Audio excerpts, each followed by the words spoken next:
Hello everyone, Assalamu alaikum. How are you all? I hope you are well. Welcome back to my channel in this new video.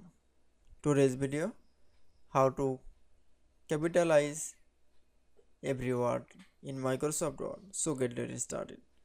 At first, open your Word document file. Firstly, then I show that in this video, I will show that capitalize in every word. Now select from the any text option.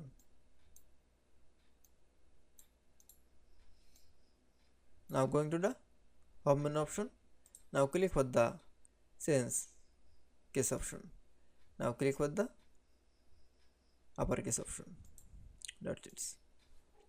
Then again another text option. Now for select. Now click with the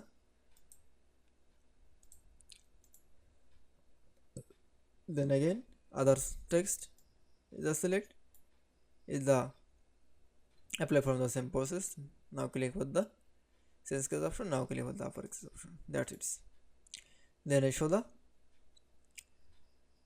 capitalize every word in Microsoft Word is very easy. I hope to enjoy the video. Please like, comment, share and subscribe my channel. Thanks for watching my video.